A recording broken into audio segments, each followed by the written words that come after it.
ನಮಸ್ಕಾರ,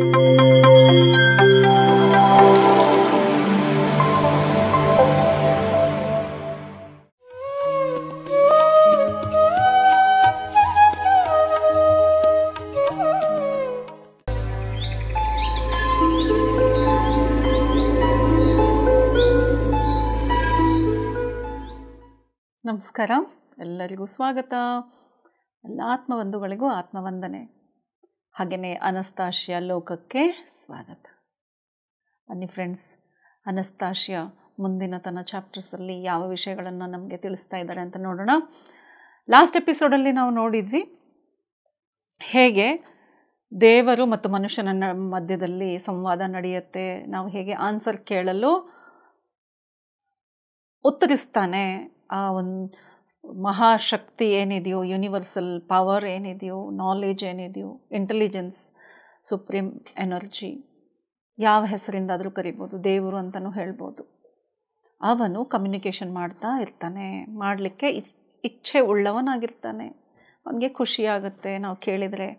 ಹಾಗೆಯೇ ಯಾವ ಉತ್ತರಗಳನ್ನು ನಾವು ಬಯಸಬೇಕು ಅಂತಂದರೆ, ಲೋಕ ಕಲ್ಯಾಣಕ್ಕಾಗಿ ಬೇಕಾಗಿರುವ ಉತ್ತರಗಳನ್ನು ನಾವು ಬಯಸಿ ಕೇಳಿದರೆ ತಕ್ಷಣವೇ ನಮಗೆ ಕಮ್ಯುನಿಕೇಷನು ಆಗುತ್ತೆ, ಹಾಗೆಯೇ ಉತ್ತರನೂ ಸಿಗುತ್ತೆ.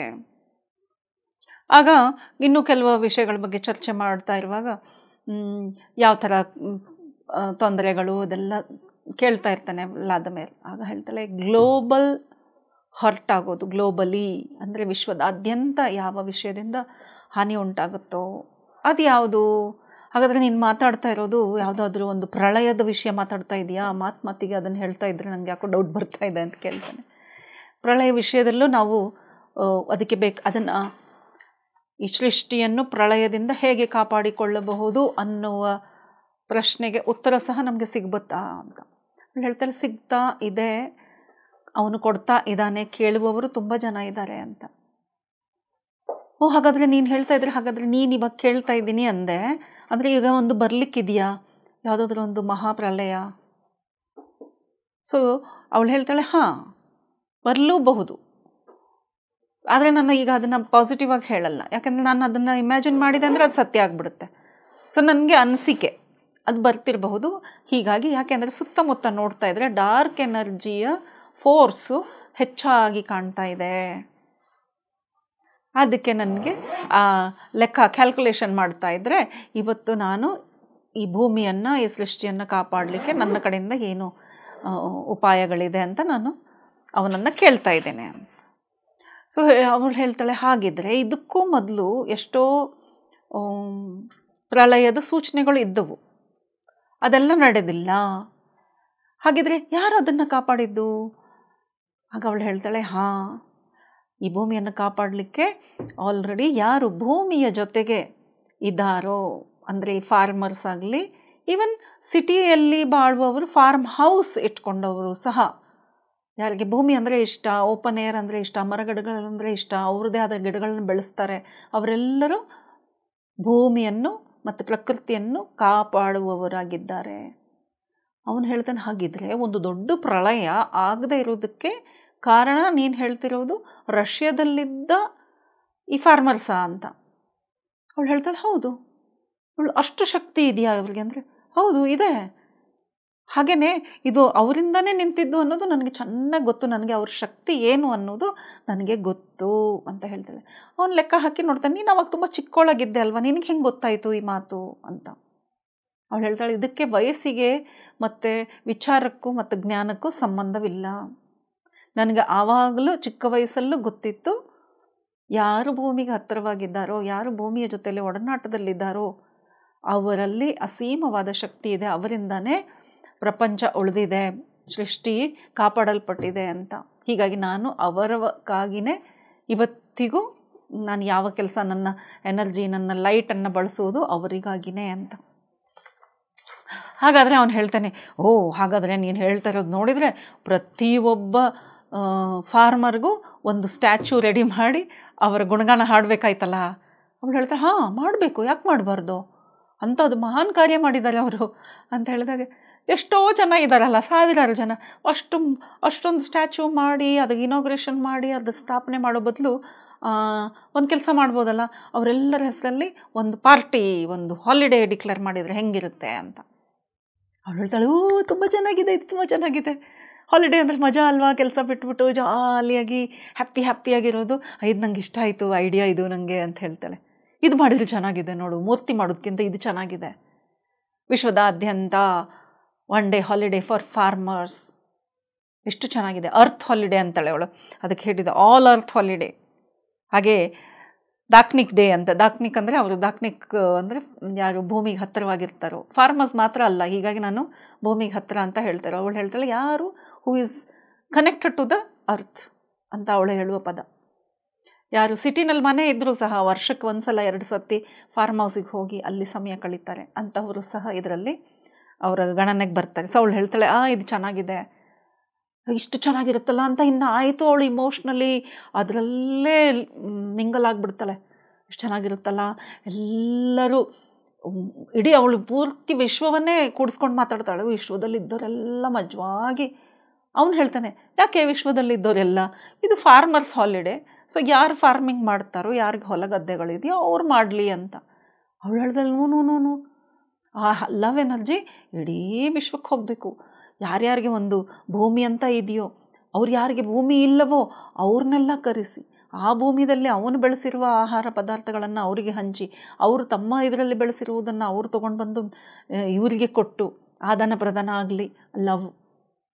ಹಾಗೆಯೇ ಹಾಡು ಮತ್ತು ಸಿಹಿ ನೆನಪುಗಳು, ಡಾನ್ಸು, ಆನಂದವನ್ನು, ಎಷ್ಟು ಲವ್ ಎನರ್ಜಿ ಹೆಚ್ಚಾಗುತ್ತೋ ಆವಾಗ ಇನ್ನೂ ಈ ಭೂಮಿ ಒಳ್ಳೆಯದು ಅಂತ. ನಮಗೆ ಬರೀ ಅದು ಪಾರ್ಟಿ ಥರ ಕಾಣ್ತಾ ಇದೆ. It is a love energy create ಆಗ್ತಾ ಇರೋದು, ಫ್ಯಾಕ್ಟ್ರಿ ಥರ ಅವಳಿಗೆ. ಅವಳು ಹೇಳ್ತಾಳೆ, ಇಷ್ಟು ಚೆನ್ನಾಗಿರುತ್ತೆ, ಕೂತ್ಕೊಂಡು ಮಾತಾಡ್ತಾ ಇದ್ರೆ ನೀನು ಚಿಕ್ಕಂದಿದ್ದಾಗ ಹಾಗೆ ಮಾಡಿದೆ ಅಂತ ಹಳೆಯ ಮಾತುಗಳನ್ನ ನೆನೆಸ್ಕೊಂಡು ಇನ್ನೂ ಖುಷಿ ಪಡ್ತಾರೆ. ಇದೇನೋ ತುಂಬ ಚೆನ್ನಾಗಿದೆ. ದೂರದಲ್ಲಿ ಇರುವ ನೆಂಟರಿಗೆಲ್ಲರೂ ಟೆಲಿಗ್ರಾಮ್ ಕೊಟ್ಟು, ಅವಾಗೆಲ್ಲ ಟೆಲಿಗ್ರಾಮ್ ಅಲ್ವಾ, ಲೆಟರು, ಟೆಲಿಗ್ರಾಮು, ಫೋನ್ ಇದ್ದಿಲ್ಲ.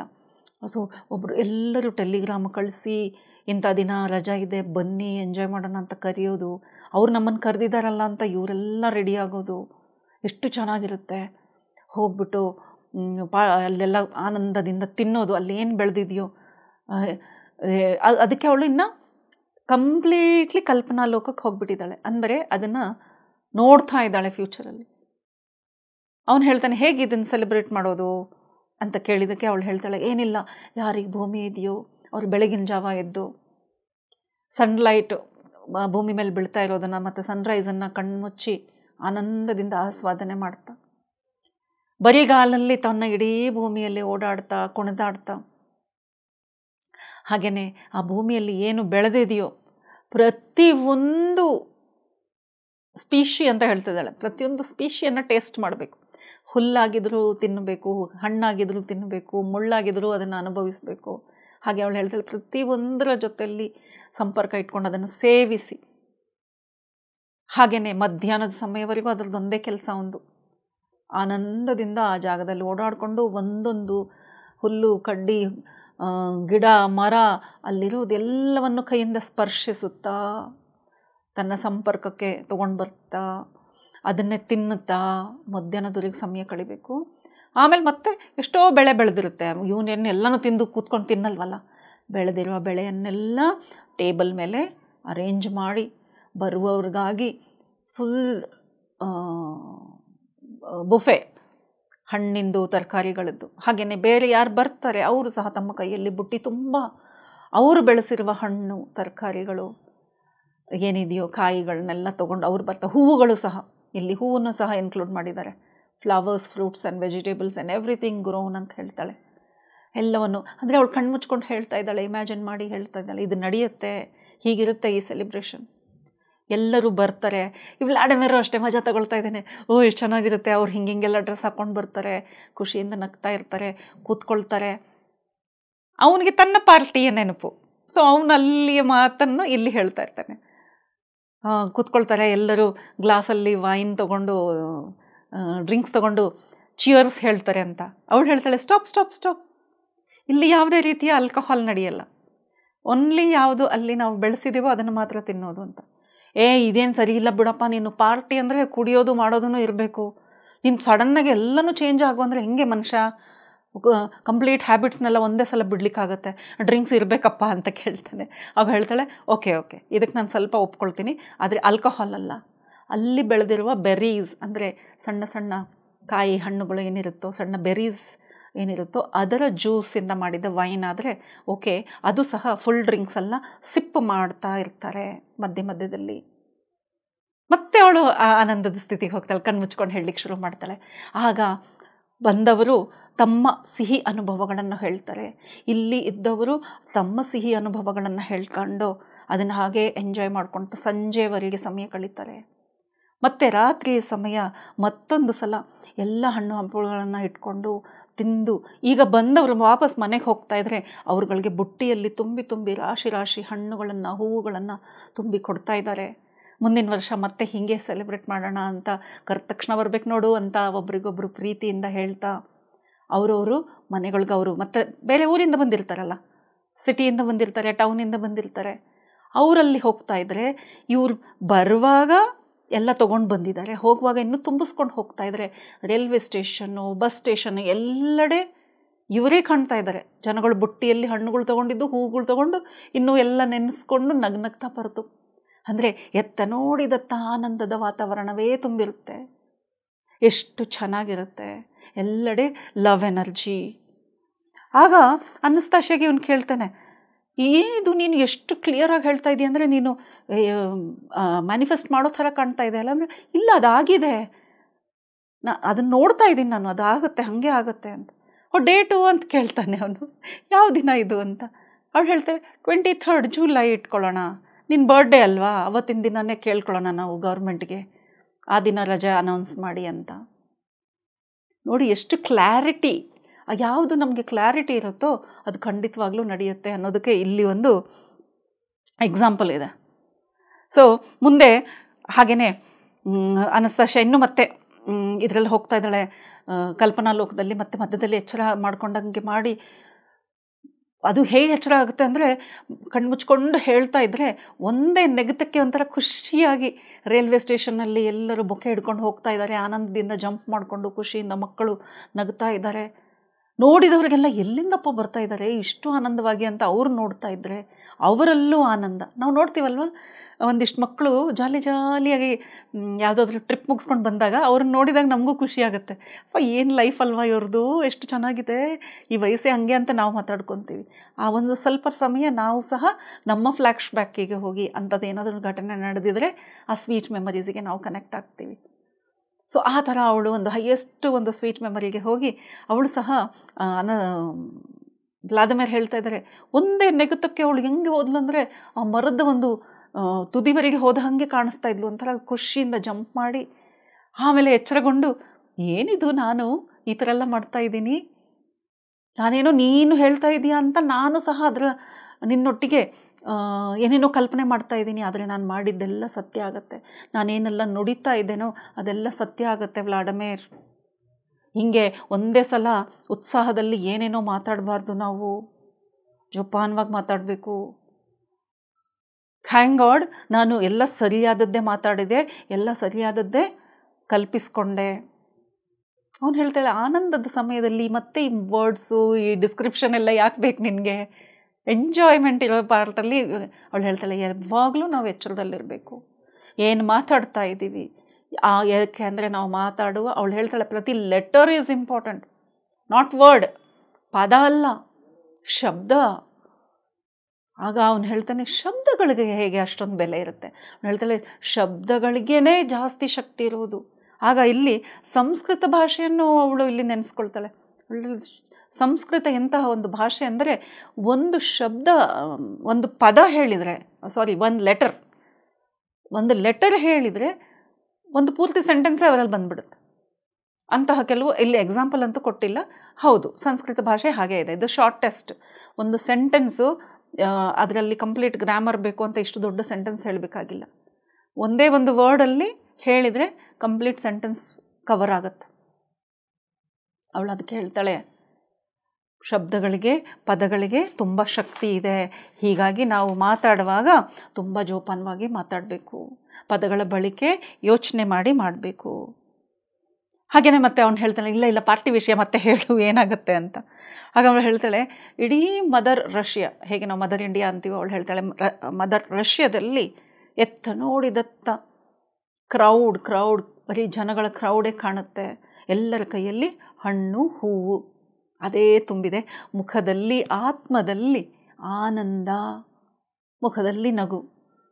ಆ ಒಂದು ಲವ್ ಎನರ್ಜಿಯಿಂದ ವಿಶ್ವದಲ್ಲಿ ಎಲ್ಲೆಲ್ಲಿ ಲವ್ ಎನರ್ಜಿ ಇಲ್ಲವೋ ಅಲ್ಲಿಗೆಲ್ಲ ಈ ಲವ್ ಎನರ್ಜಿ ಸ್ಪ್ರೆಡ್ ಆಗುತ್ತೆ. ಇವರಿಗೆ ಮಾತ್ರ ಸೀಮಿತವಲ್ಲ ಈ ಪಾರ್ಟಿ. ಹೀಗಾಗಿ ನೋಡಿ, ಎಲ್ಲೋ ಒಂದು ಪಾರ್ಟಿ ನಡೀತು ಅಂದರೆ ಅವ್ರು ಮಜಾ ಮಾಡ್ತಾ ಇದ್ದಾರೆ, ಏನು ಲಕ್ಕಿ ಅಪ್ಪ ಅಂತ ಅಂದ್ಕೊಳ್ಬಾರ್ದು. ಆ ಎನರ್ಜಿಯನ್ನು ಎಕ್ಸ್ಪೀರಿಯೆನ್ಸ್ ಮಾಡಬೇಕು. ಇದಕ್ಕೆ ನಾನು ನನ್ನ ಒಂದು ಅನುಭವ ಇಲ್ಲಿ ಶೇರ್ ಮಾಡ್ತೇನೆ ಫ್ರೆಂಡ್ಸ್. ಧ್ಯಾನಕ್ಕೆ ಬಂದ ಹೊಸದರಲ್ಲಿ ಫಸ್ಟ್ ಟೈಮ್ ನನಗೆ ಈ ಮಾತಿನ ಅರ್ಥ ಆಯಿತು.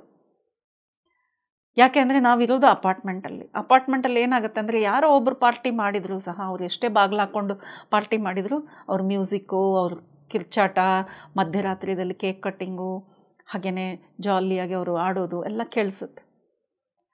ನನಗೆ ಸಾಮಾನ್ಯತಃ ನಾನು ಮೊದಲೇ ಕ್ವೈಟು, ಸೊ ನನಗೆ ಶಾಂತಿಯಾಗಿ ಇರೋದು ಇಷ್ಟ.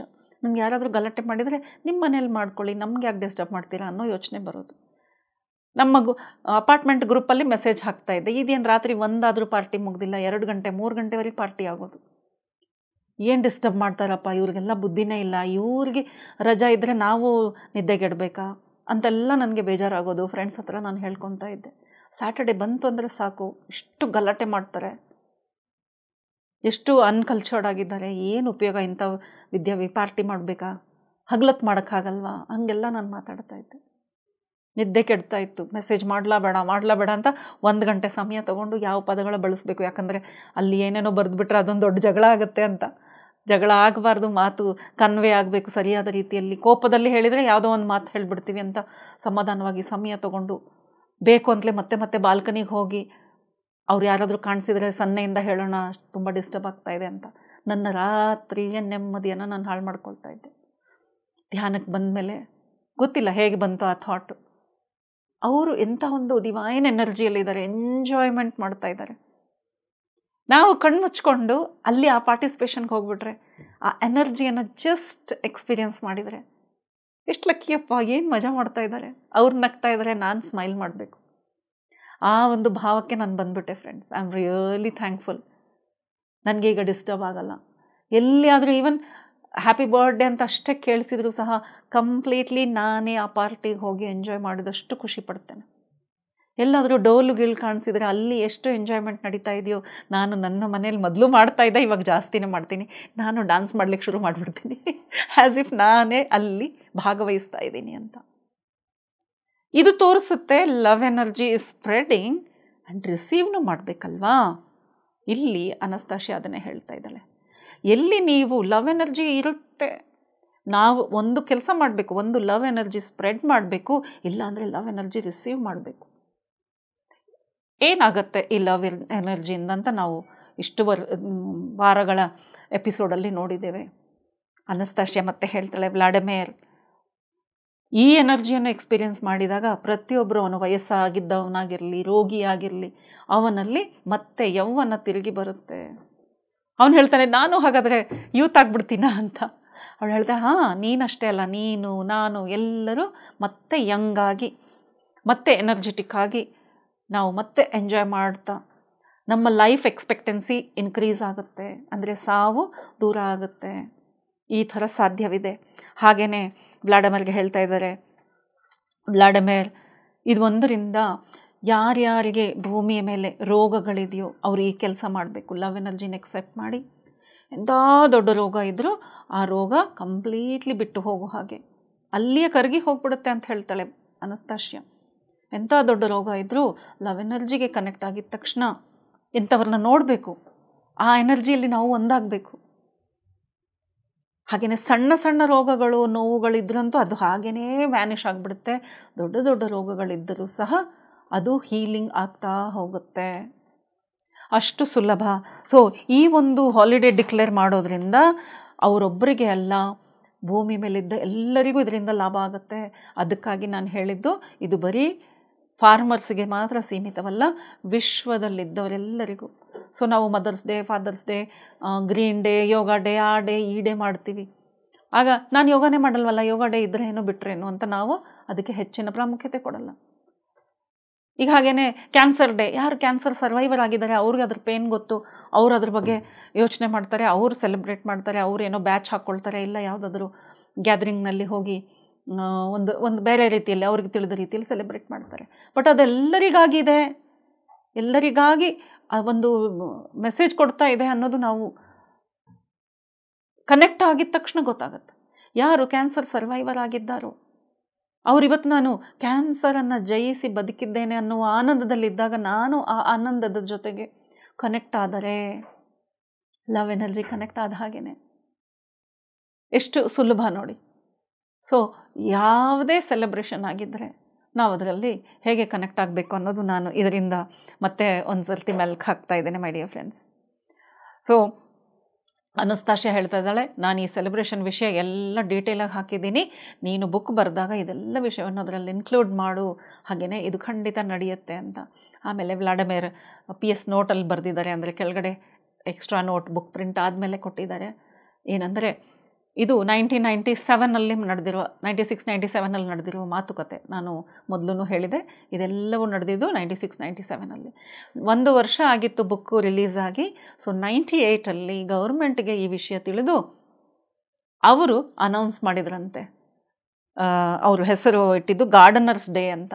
So Russian government Gardner's day ಅಂತ ಸೆಲೆಬ್ರೇಟ್ ಮಾಡಿ ಪ್ರತಿಯೊಬ್ಬರಿಗೂ ಫ್ರೀಯಾಗಿ ಇಷ್ಟು ಭೂಮಿಯನ್ನು ಕೊಟ್ಟರು. ಯಾಕೆಂದರೆ ಅನಸ್ತಾಶಿಯಾ ಹೇಳಿದ್ಲು ಭೂಮಿ ಜೊತೆಗಿರಿ ಅಂತ. ಅದಕ್ಕೆ ಅನುಕೂಲ ಮಾಡಿಕೊಡ್ಲಿಕ್ಕಾಗಿ ಗೌರ್ಮೆಂಟ್ ಅದಕ್ಕೆ ಒಪ್ಕೊಂಡು, ಚಿಕ್ಕದೇ ಆಗಿರಬಹುದು ಬಟ್ ಒಂದು ಒಳ್ಳೆಯ ಉದಾಹರಣೆಯನ್ನು ಎಕ್ಸಾಂಪಲನ್ನು ಸೆಟ್ ಮಾಡಿದೆ ರಷ್ಯನ್ ಗೌರ್ಮೆಂಟ್ ಅಂತ ಇಲ್ಲಿ ವ್ಲಾಡಿಮಿರ್ ಹೇಳ್ತಾ ಇದ್ದಾರೆ. ಸೊ ಥ್ರೂ ಔಟ್ ರಷ್ಯಾ ಈ ಫೆಸ್ಟಿವಲನ್ನು ಸೆಲೆಬ್ರೇಟ್ ಮಾಡ್ತಾರೆ. It is called gardener's day. ಒಂದೊಂದು ಊರಲ್ಲಿ ಬೇರೆ ಬೇರೆ ಡೇಟಿಗೆ ಸೆಲೆಬ್ರೇಟ್ ಆಗುತ್ತೆ ಅಂತ ಅದನ್ನು ಇಲ್ಲಿ ಹೇಳಿದ್ದಾರೆ.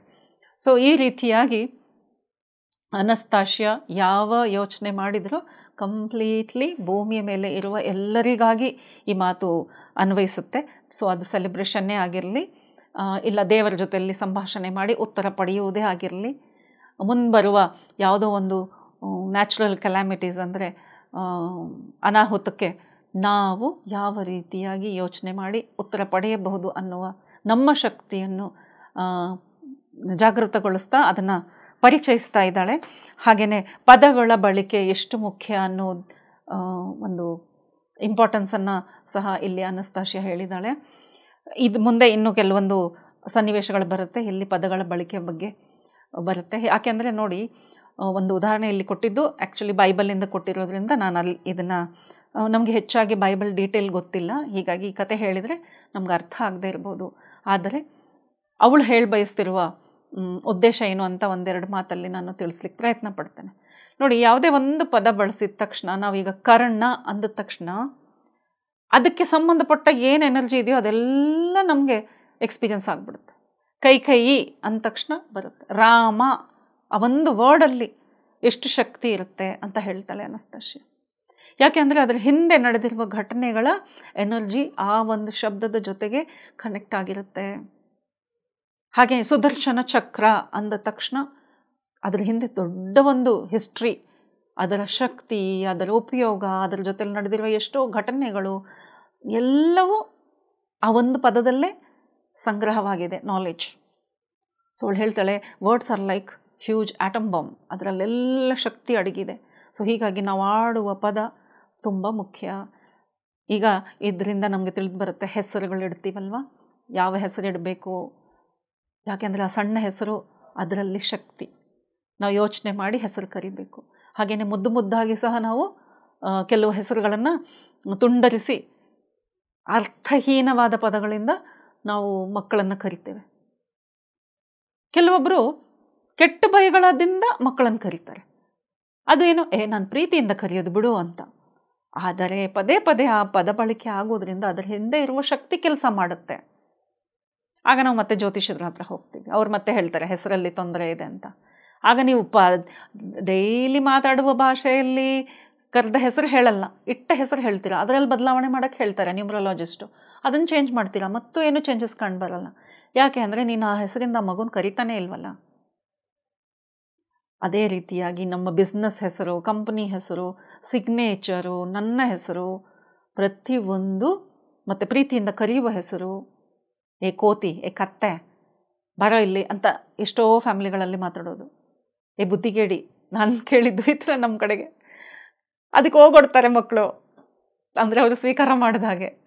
ಬಟ್ ಆ ಎನರ್ಜಿ ಕೆಲಸ ಮಾಡುತ್ತೆ. ಯಾವಾಗ ಕೆಲಸ ಮಾಡುತ್ತೆ? ಇಲ್ಲ ರೀ, ನಾನು ಹಂಗೆ ಕರೀತೀನಿ, ಆದರೆ ನನ್ನ ಮಗ ತುಂಬ ಇಂಟೆಲಿಜೆಂಟ್ ಅಂತ. ಆದರೆ ಒಂದು ಸಮಯ ಬರುತ್ತೆ, ಎಲ್ಲಿ ಅವನು ತುಂಬ ಇಂಪಾರ್ಟೆಂಟ್ ಡೆಸಿಷನ್ ತೊಗೊಳ್ಬೇಕಾದ ಸಮಯದಲ್ಲಿ ನೀನು ಪದೇ ಪದೇ ಅಂದ ಮಾತೇನಿದೆಯೋ ಬುದ್ಧಿಗೇಡಿ ಬುದ್ಧಿಗೇಡಿ, ಆ ಸಮಯದಲ್ಲಿ ಅಲ್ಲಿ ವರ್ಕ್ ಆಗುತ್ತೆ. ಅವ್ನು ಕರೆಕ್ಟಾದ ಟೈಮಲ್ಲಿ ಕೈ ಕೊಟ್ಬಿಡುತ್ತೆ. ಬೇರೆ ಸಮಯದೆಲ್ಲ ಚೆನ್ನಾಗಿದೆ ಅವನ ರಿಸಲ್ಟು, ಅಲ್ಲಿ ಬಂತು. ಯಾಕೆಂದರೆ ಇದರ ಪ್ರಭಾವ ಅಲ್ಲಿ ಬಿತ್ತು. ಅಂದರೆ ಯಾವಾಗ ವೀಕ್ ಆಗಿರ್ತೀವೋ ಅಲ್ಲಿ ಅದರ ಎಫೆಕ್ಟ್ ಬರುತ್ತೆ. ಸೊ ಪದಗಳ ಬಳಕೆ ಬಗ್ಗೆ ಅನಸ್ತಾಶಿಯಾ ಇನ್ನೂ ವಿವರವಾಗಿ ಹೇಳಿದ್ದಾರೆ, ನಮ್ಮೆಲ್ಲರಿಗೂ ಗೊತ್ತು. ಆದರೆ ಅದರ ಮೇಲೆ ಬೆಳಕು ಹಾಕೋದು ಅವಶ್ಯಕವಾಗಿದ್ದರಿಂದ ನಾನು ಸ್ವಲ್ಪ ಇಲ್ಲಿ ಪ್ರಸ್ತಾಪನೆ ಮಾಡಿದ್ದೇನೆ. ಸೊ ಇವತ್ತಿನ ಎಪಿಸೋಡನ್ನು ಇಲ್ಲಿಗೆ ಮುಕ್ತಾಯಗೊಳಿಸೋಣ friends. Thank you very much. ಎಲ್ಲರಿಗೂ ಹೃದಯಪೂರ್ವಕ ಧನ್ಯವಾದಗಳು. ಮತ್ತೆ ಮುಂದಿನ ಎಪಿಸೋಡಲ್ಲಿ ಮತ್ತೆ ಭೇಟಿಯಾಗೋಣ. ಅಲ್ಲಿವರೆಗೆ PMC ಕನ್ನಡ ಚಾನಲನ್ನು ನೋಡ್ತಾ ಇರಿ, ಸಬ್ಸ್ಕ್ರೈಬ್ ಮಾಡಿ, ಲೈಕ್ ಮಾಡಿ, ಕಮೆಂಟ್ಗಳು ಮಾಡಿ. ಬೇರೆ ಪ್ರೋಗ್ರಾಮ್ಸ್ ಎಲ್ಲವನ್ನು ದಯವಿಟ್ಟು ಮತ್ತೆ ಓಲ್ಡ್ ಪಾಪ್ಯುಲರ್ ಅಂತ ಹಾಕಿ. ಹಳೆ ಪ್ರೋಗ್ರಾಮ್ಸ್ ಎಷ್ಟೊಂದಿದೆ, ತುಂಬ ಬ್ಯೂಟಿಫುಲ್ ಕಾನ್ಸೆಪ್ಟಲ್ಲಿ ಡಿಸ್ಕಷನ್ಸ್ ನಡೆದಿದೆ, ಅದೆಲ್ಲವನ್ನು ನೋಡಿ ಅಂತ ಹೇಳ್ತಾ ಇವತ್ತಿನ ಎಪಿಸೋಡನ್ನು ಇಲ್ಲಿಗೆ ಮುಕ್ತಾಯಗೊಳಿಸೋಣ. ಎಲ್ಲರಿಗೂ ನಮಸ್ಕಾರ. Thank you.